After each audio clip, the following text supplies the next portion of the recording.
Please be seated.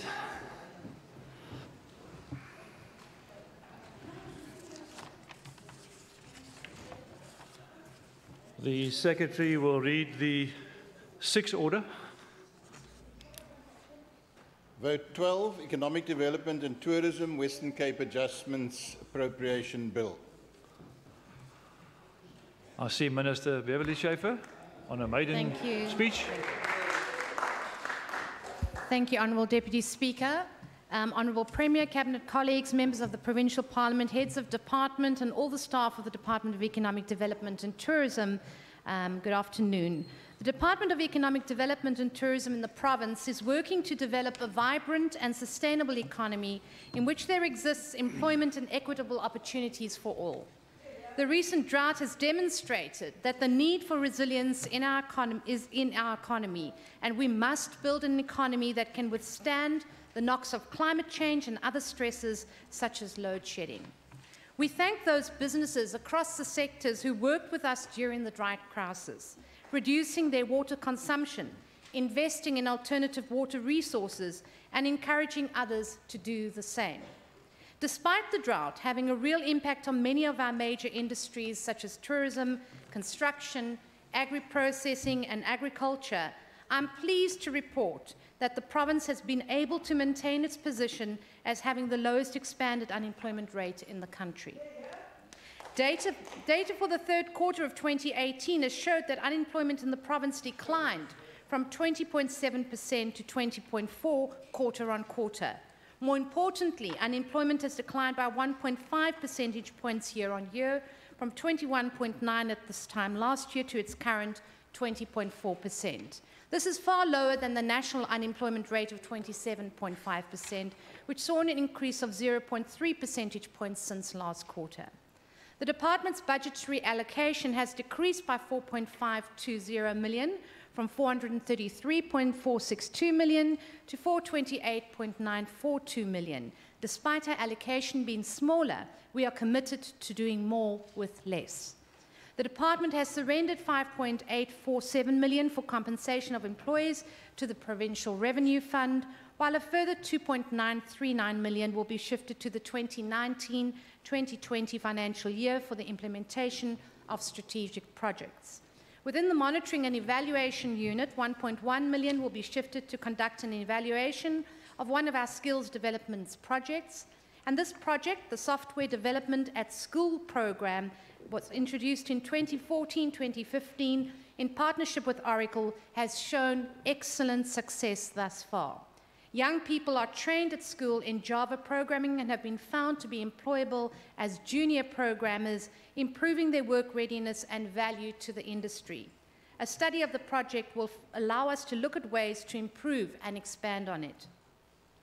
This program ties into the department's commitment towards increasing digital skills as it positions itself as a global tech hub.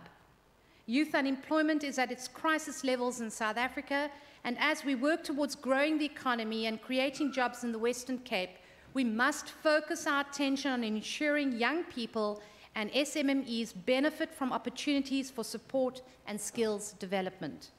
For this reason, 100,000 has been shifted to Vote 5, Education for the implementation of the Apprenticeship Game Changer Career Awareness Competition, which will be conducted via the e-learning Game Changer.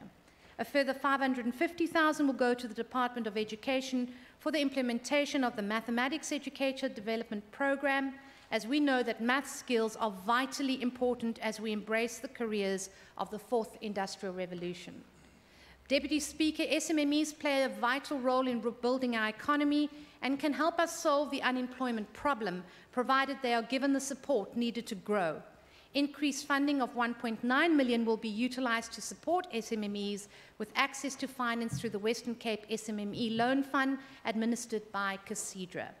This fund assists businesses with short-term contract funding, which allows them to deliver on contracts, purchase orders and service level agreements. This funding acts as a bridge, loaning small businesses the capital that they need in order to get the contracts that will help their businesses grow. Qualifying businesses receive the loan at a 0% interest rate. Order, just 1 second, member. Please proceed. The department has also received 500,000 from the Provincial Treasury for initiatives aimed at generating SME revenue and driving municipal economic growth. The initiative will develop 2 township business parks for SMEs in Mossel Bay.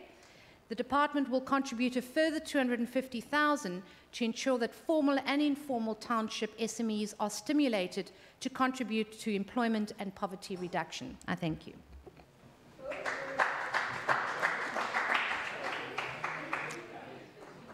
The Honourable Simmers. Deputy Speaker, Minister, it is now a known fact that South Africa has entered into a technical recession. The implications thereof are adverse for both our provincial and national economic and fiscal outlook. The response of the Western Cape government to the technical recession and increase in service demands is articulated in the provincial fiscal strategy.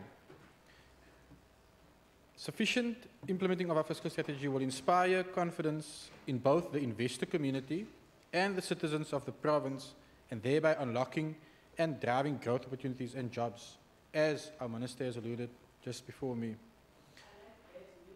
Deputy Speaker, the role that SMEs will play in unlocking and driving growth opportunities and jobs in our province and country cannot be understated. And to supplement what our Minister has just said, a further 500,000 rand will be shifted to Programme 2 as well, and will be utilized for the implementation of SME initiatives in support of revenue generation and municipal economic growth, or the development initiatives in municipalities in support of municipal and community sustainability. Deputy Speaker, by assisting our SMEs on their path to unlocking opportunities that will not only drive growth, but also create much needed jobs to further lower our province's unemployment rate, the provincial government, through the Department of Economic Development and Tourism, shows that its continued commitment to ensuring a better life for all citizens across our province. And the DA government of today is the government of the future to ensure it continues. I thank you. Thank you, Member. Honourable Nkonlu.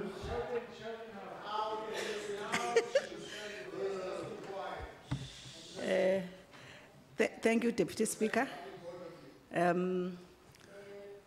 Greetings to Honourable Schaefer, MEC. You know, it's I think good to address you sitting on the other side now.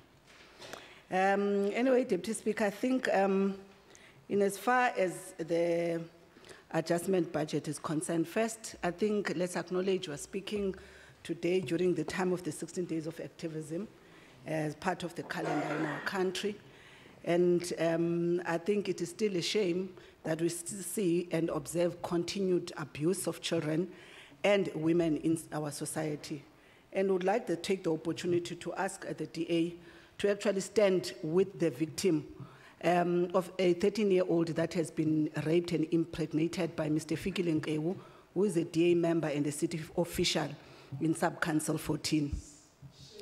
As we engage in this debate, one of the things that one observes in these conversations that are very important is grandeur and self-anointing stature, sometimes from both the Minister of Finance and also other members, which brings to this House the theatrics of flagging books, umgosi from newsrooms, the Zondo Commission, and all the basic, as a basis of vitriolic and long diatribe pretext as budget speech.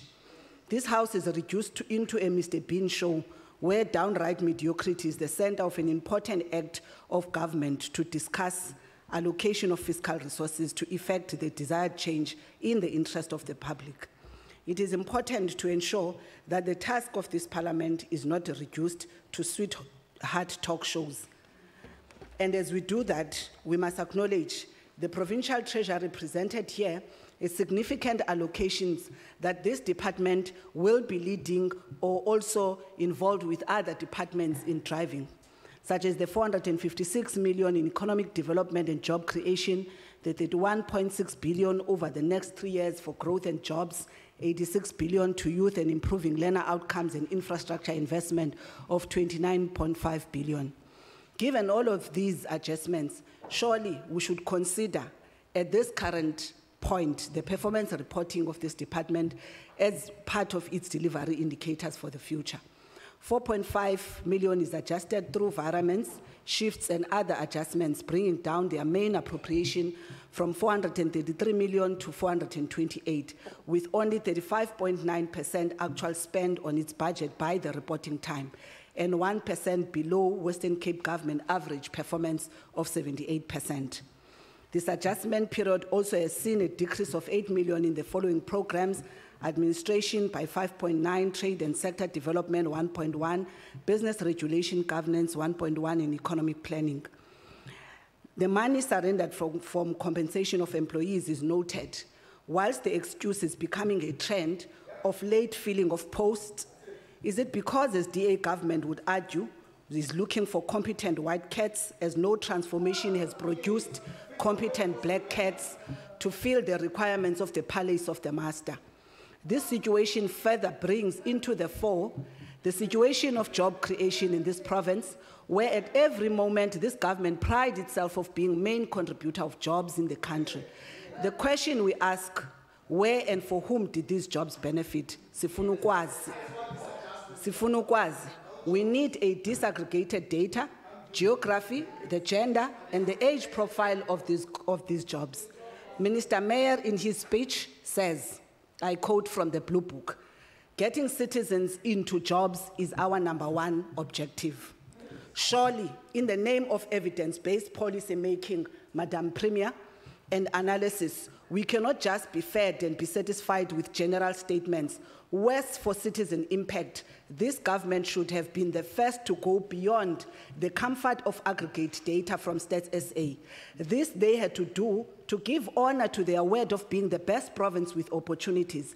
As such opportunities, if not quantified, they remain just opportunities, a pie in the sky where no one, especially those desperately in need of such jobs, can touch and feel them. Dylan Matthews, in writing against the concept of equal opportunity, decries us that equal of opportunity is nearly impossible to measure. Actually, it's a morass of conceptual confusion. It takes our eyes off the prize. In this case, our eyes in the prize is a job. It perpetuates the logic that let's actual inequality fester. So who is the name of this citizen this government claims have secured a job for? Which area from the length and breadth of this province are they found? What is their race profile? What is their gender profile? What is their age profile, given the focus of youth unemployment? Remember, youth being a defined feature, and thus it is measurable. The Municipal Economic Review Outlook 2018 tells us, Minister, and provides the data that shows that unemployment in Cape Metro is sitting at 21.1% in 2017 and has been growing upward since 2013 from 15.7%.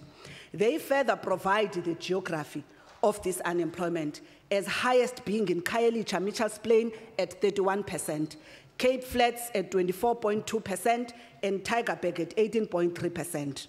In the same report, we are told of Central Karoo District unemployment that is even higher than the province at 24% and has been increasing since 2013.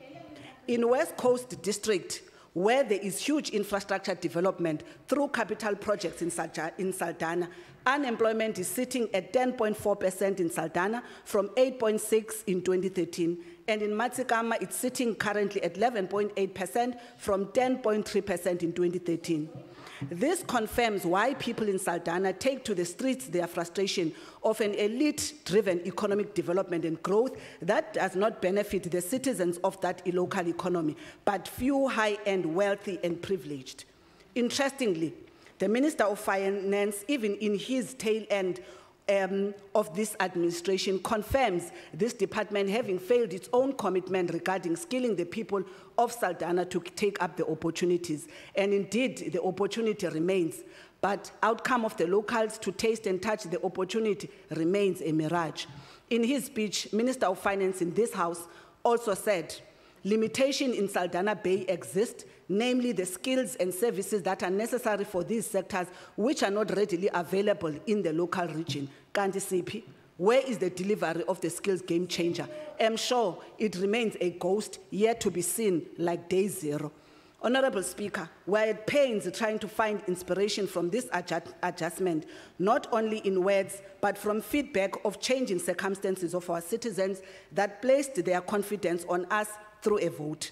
As the Speaker prays as we start in this House, God help us to make laws that are just and represent the interest of our people. We are here to find how we are expected to support this vote when the cries of the citizens remain a figment of imagination of this department. We remain at pains as the ANC in this standing committee, pleading with this department to provide us a plan of responding and helping in a deliberate way, a plan of boosting local economies in townships, small and rural towns. Such remains an illusion. As this term ends, at a point where this department is still trying to figure out what informal or township economy is and its conceptual definitions. Talk about illusion of modernity that Anton Gramsci cautioned us on his writings, as a myriad and volumes of studies on this subject are abound. Actually, a case study of other provinces like in Gauteng that have been claimed by members in this House of how the likes of Maponya Mall have reshaped the economy of Soweto. Such was a direct intervention of their township revitalization and township economy strategy. This cannot be prayed. It cannot be prayed about, Minister. We await the conclusion of this academic exercise by this department as this administration exits. And surely little or no deliberate programs have been implemented in its term to support businesses from these special communities and integrate them in their trade promotion and investment plans. Whilst we welcome the 1.9 million moved from Program 2 to the SMME Loan Fund to be administered by CASIDRA, we raise the concern of who are these SMMEs given CASIDRA's mandate that is mainly within the agricultural sector. Most worrying is how one in both the APP of CASIDRA and the one of Program 2 Integrated Economic Development Services, no set targets are specified on dispensing these number of loans to these number of SMMEs. A serious planning limitation, as once again, outcomes are linked to inputs and outputs that are measured with appropriate resources.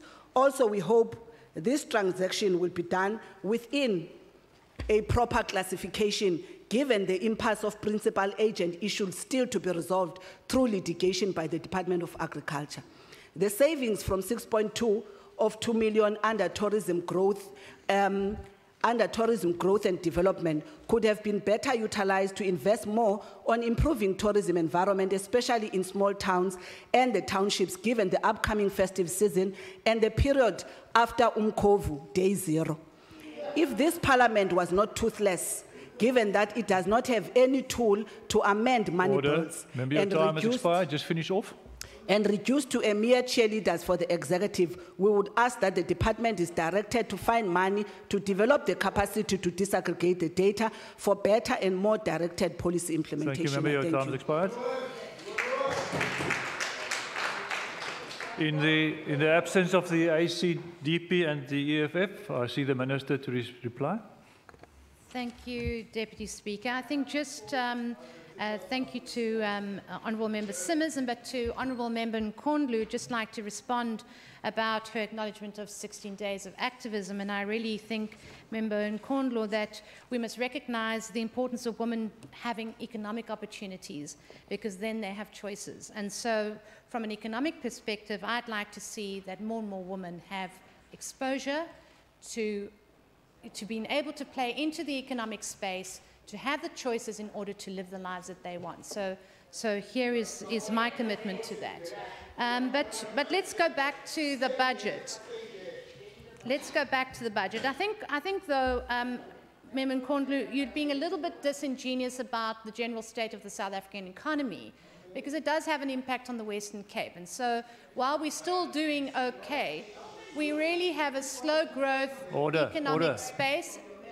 Yeah, but the point of the matter is that there is still huge unemployment, which we must recognize both in the province and in South Africa. And with such a low economic growth, the rate at which we're creating jobs is slow, and we must also say that. But let's take it to the Saldanha Bay IDZ. We've just signed, I think it's the 7th contract at the moment. This phase, although we are training up people and they've gone and got their training and they're still sitting at home, we're still in the beginning stages of the IDZ. And I'd really like you to be able to imagine in 5 years' time how the IDZ is going to look and the town of Saldanha, because in 10 years' time, the town of Saldanha will no longer be a town. It will be a city. And the benefits of the IDZ on the city and the people living there will be massive. So we're in the beginning stages of that development of that city. And I really would think that this will be a major legacy intervention by national, provincial, and local government, where we will see the fruits of Saldanha Bay IDZ on the people on the West Coast. And that's just a matter of time. And then I think really let's talk about the township economy, because yes, it's Stats SA doesn't differentiate according to demographics per se and trying to find out what the actual employment numbers are in townships. But I think firstly we must understand that jobs are spatially fluid. So most people do not work where they live, and they commute from where they reside to where they are employed. That's a general trend. But obviously we'd love to see far more economic activity happening in townships. So at the moment, they're general residential areas. As you can see, people move out for the whole day and come back in the evening.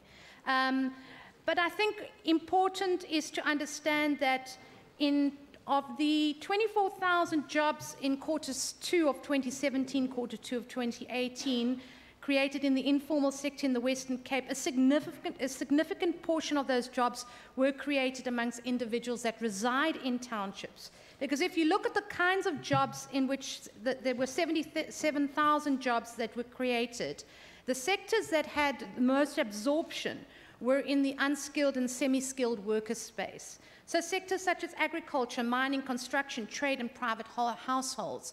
So we're assuming that in those sectors where we find people that are perhaps don't have skills, those are being absorbed into those sectors. So they hold 93% of the 77,000 jobs that were created, particularly that would have impact on people that were commuting from townships into areas of business, because they directly spoke to informal sector, unskilled and semi-skilled. However, yes, I absolutely agree. We have a project or a focus area going forward in terms of looking more at townships economy, trying to stimulate the economy. But once again, as my predecessor always used to say, you cannot go, as we've seen the failure of the agri-parks, you can't go in and create a clinical economy in a space. We know at the very far ends of our province, it's very difficult to create economy there. We have to take the jobs are where the businesses are happening, and very often they can happen in areas far away from people, where people are living. The economy has to be stimulated by us, but then it needs to be grown by the private sector. So we must remember that. Even though we push jobs into the regional spaces of the province, it doesn't mean to say that we will create vibrant economies in those places unless we help to stimulate the economy.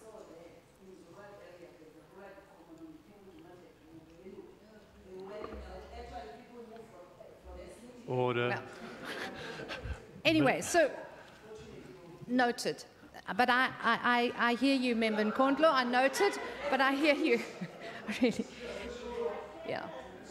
You may continue. Deputy Speaker, I'd just really like to thank the head of department from DDAT, Mr. Solly Fourie, and his entire team sitting over there, and all those that aren't here this morning or this afternoon. The work that they've put in to ensure that this department is still able to deliver on its mandate to grow the economy and to create jobs in the Western Cape. To the Chair, Member Simmers, and the members of the Standing Committee, I really would like to thank you for your oversight. And to my office and everything that they do for me, a big thank you.